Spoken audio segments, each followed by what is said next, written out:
తొలి సంతకం mega DSC పైనే పెట్టినందుకు నారా చంద్రబాబు నాయుడుకి, పవన్ కళ్యాణ్కి, లోకేష్కి, అచ్చెన్నాయుడుకి థ్యాంక్స్ చెప్పిన నిరుద్యోగ యువత.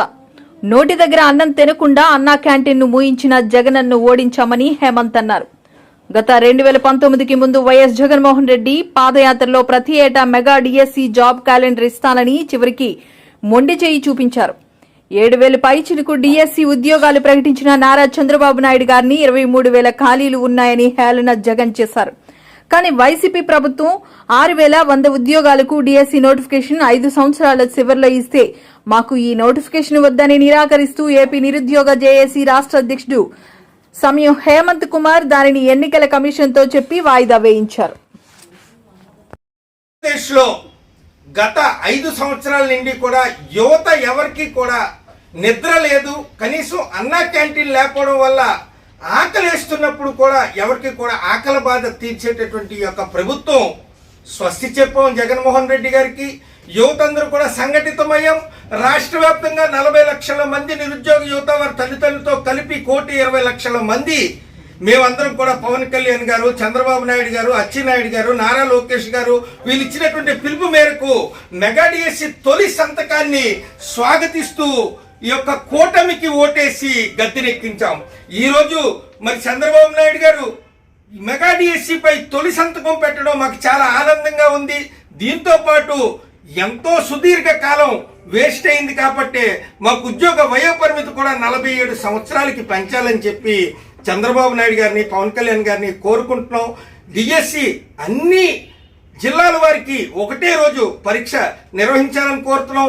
గత 2023 జనవరి 22న జరిగినటువంటి పోలీస్ కానిస్టేబుల్ రాత పరీక్ష ఈ రోజు వరకు కూడా అబెన్స్ లో రిజల్ట్స్ ఉన్నాయి. దీనికి లోపమున్న ప్రశ్నలకు ఒక గ్రేస్ మార్క్ వేసి వారిని తదుపరి పరీక్షలకి అనుమతించాలని కోరుతున్నాం. గ్రూప్ 2 జూలై 28వ తారీఖున ఉంది. అది 2 నెలలు వాయిదా వేయాలి.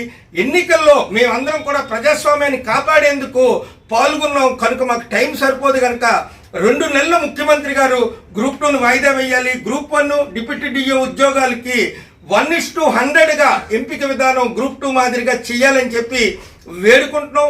రాష్ట్ర వ్యాప్తంగా ప్రతి విశ్వవిద్యాలయంలోని, ప్రతి రీడింగ్ రూమ్లోని, అలాగే ప్రతి గ్రంథాలయంలో కూడా అన్నా క్యాంటీన్లు ఏర్పాటు చేసి యువతకు అన్నం పెట్టమని ఈరోజు కోరుతున్నాం. ఇదే అన్నం పెట్టమని జగన్మోహన్ రెడ్డి గారిని కోరితే మినిమం ఖాతరు చేయలేదు. సజ్జల రామకృష్ణారెడ్డి గారు అయితే మీరేం చేస్తారు మాకు ఎన్నికలైతే అని చెప్పి అపహాస్యం చేశారు నిరుద్యోగ యువతని. ఈరోజు నిరుద్యోగ యువత చట్టాన్ని చాటాం. ఈ రాష్ట్ర వ్యాప్తంగా నిరుద్యోగులకు కూడా చట్టసభల్లో అవకాశం కల్పించి చంద్రబాబు నాయుడు గారితో పాటు మమ్మల్ని కూడా చట్టసభలో కూర్చోపెట్టి యువతకి ట్రైనింగ్ ఇచ్చి భావితరాల రాజకీయ నాయకులుగా మమ్మల్ని తయారు చేయమని కోరుతున్నాం.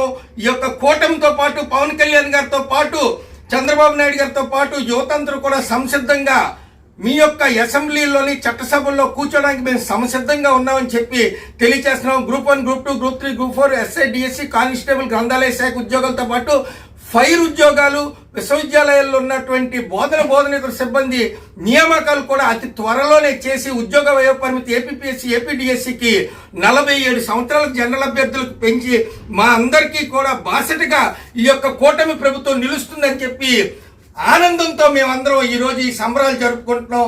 Thank you. యువత అందరూ కూడా ఎవరైతే కూటమికి ఓట్లు ఒక్కొక్కరు 10 ఓట్లు వేయించి రాష్ట్ర వ్యాప్తంగా లక్షలాది ఓట్లు నిరుద్యోగులు, విద్యార్థులు, తల్లిదండ్రులు వేసినందుకు మీ అందరికీ కృతజ్ఞతలు తెలియజేసుకుంటూ మాకు మెగా డిఎస్సి మీద సంతకం పెట్టుకున్నందుకు చంద్రబాబు నాయుడు గారికి, నారా లోకేష్ గారికి, అచ్చెన్నాయుడు గారికి, పవన్ కళ్యాణ్ గారికి, మిగతా మంత్రివర్యులందరికీ కూడా ధన్యవాదాలు చేసుకుంటున్నాం. Thank you.